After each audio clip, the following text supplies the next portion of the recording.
Do you feel like you are on a slippery slope to burnout? Burnout is defined as a state of emotional, mental, and often physical exhaustion brought on by prolonged or repeated stress. Do you feel overwhelmed by what you must do and still have as much to do at the end of the day as you did at the beginning of the day? And it is all critical work. Would you like to build up your well-being bank? The definition of well-being is the state of being comfortable, healthy, and happy. Today, you will learn the sustainable productivity frameworks and practices of the TNT Productivity Planner and Journal. Productivity is defined as the optimization of mental and emotional energy to achieve. Productivity, time management, getting stuff done, whatever you call it, at the end of the day, what we really want is a sense of ease and satisfaction. Peace and well-being flow from planning and executing the important things, and dedicating the right amount of time to those tasks. When you implement these practices, you will end your day with a sense of calm, be fully present with your family and friends, and come back to work the next day refreshed and ready to perform at your best.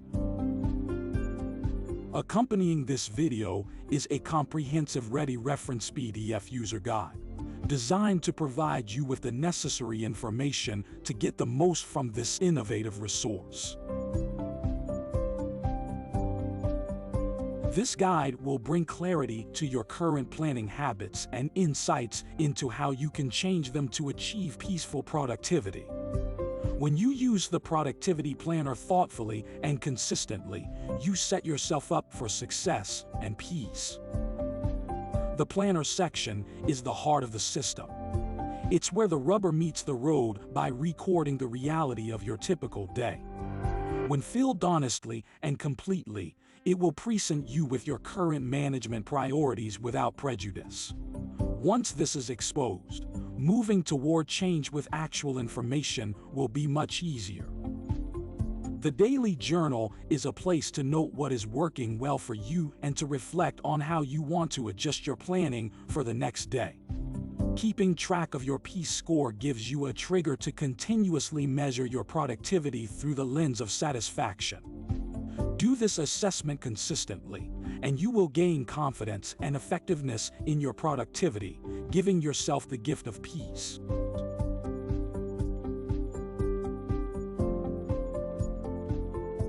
Work category definitions and examples.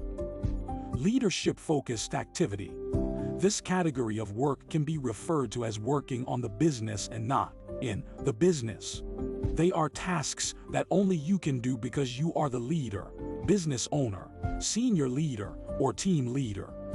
Some examples of leadership activities: strategic direction setting, organizational goal setting, resource planning, training and developing others, and partnership building. Project-focused activity. This category of work is important to keep in balance. It is the type of work that got you to where you are. You feel like you are accomplishing because it is something you are skilled at and like doing. Examples of project-focused activities: customer-client relationship building, problem solving, course correcting, KPI analysis and reporting, crisis management, and more. Delegation and follow-up. Getting good at delegation will keep your work manageable and fuel your team to accomplish and feel engaged. Time, thought, and full communication is the currency you spend to build everyone's skills and outcomes for the company.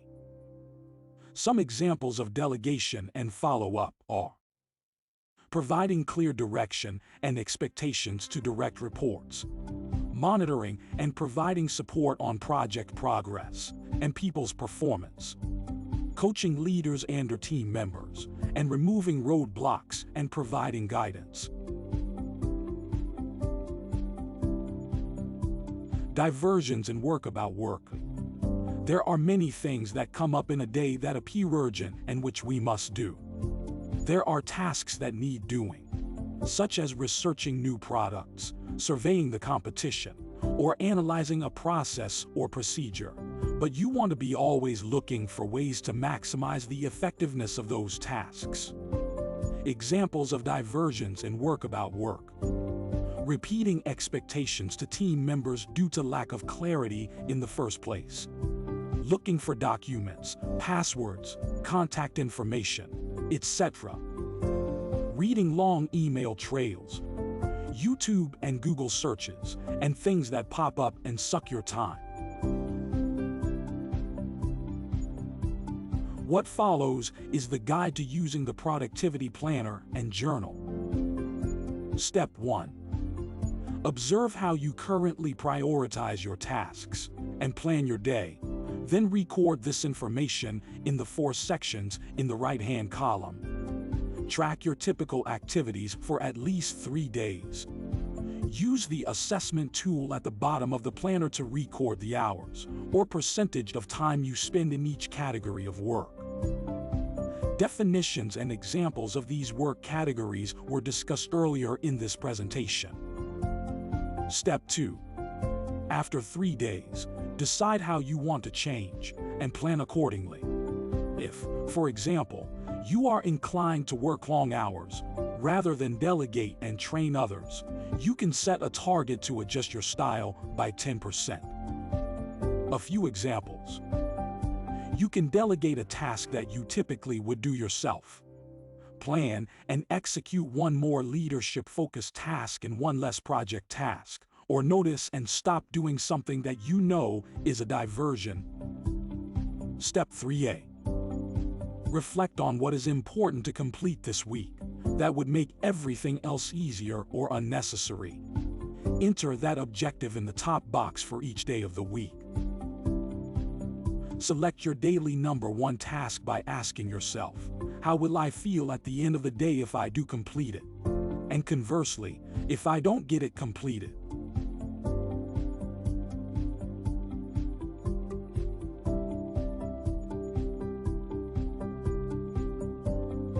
Step 3B.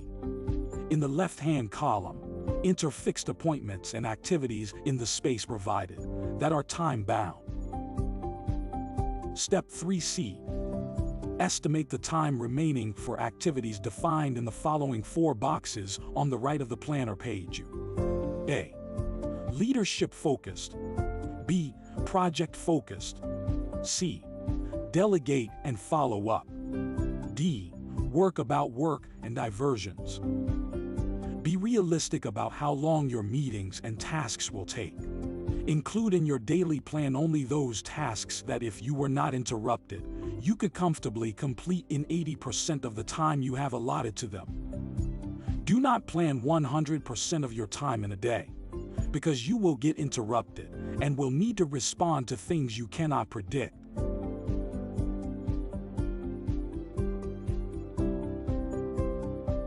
Step 3D.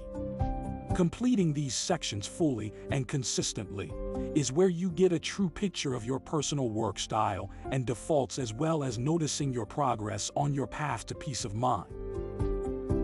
At the end of the day, enter a value from 1 to 10 that represents your peace of mind state. 1 equals best, and 10 equals worst. Record the time spent on tasks in each of the 4 categories. Using 30 minutes as intervals, write the letter which corresponds to the category in which you spent your time.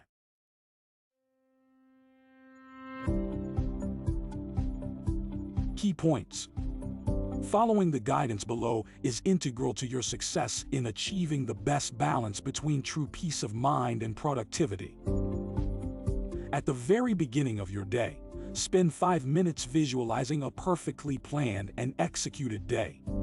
And throughout the day, take 2-minute breaks. Pause and pay exquisite attention to a sensory input, such as focusing on your breath or listening intently to sounds near and far away. Pausing to quiet the mind chatter in this way interrupts negative thought patterns and returns your state to peace and productivity. Either at the end or beginning of your day, fill in the questions listed on the journal side of the planning page. reflect and celebrate what you have accomplished and set out an intention for how you want to adjust for the next day. Use the rest of the space however you like to record your thoughts, insights, and ponderings that serve to unburden you. A few ideas to get you started. List 3 things for which you are grateful. Make a list of 100 aspirations. Write your feelings in a free-flow manner, without judgment or analysis. Bonus: myths and traps. Myth number 1. I need to multitask to get more things done. Our brains are not wired to multitask. We may think we are doing lots of things simultaneously, but in fact we are shifting very quickly from one thing to another and back again. Studies have proven that the tasks we do in this way are done poorly. We end up doing many things poorly, which ultimately lead to rework, missing key information, frustration, lost time, business and financial opportunities, etc. Myth number 2. I must get more done to be productive. Many people get caught up in believing they need to do more. They lament that if they were more efficient with their time, more disciplined or determined, they could get more work done. This belief tends to lead to ever-increasing dissatisfaction. When we do more, we see more to do. It does not lead to peace. Myth number 3. I must work hard to succeed. We have bought into a message that says we need to work hard to succeed. Like doing more, working harder has no end. When we spend more than 25% of our time doing work that is hard or not within our strengths bank, we drain our energy batteries and chip away at our peace. We can power through demanding work for a time, but it is not sustainable and can lead to physical and emotional ill health. Now it's up to you to engage and reap the benefits.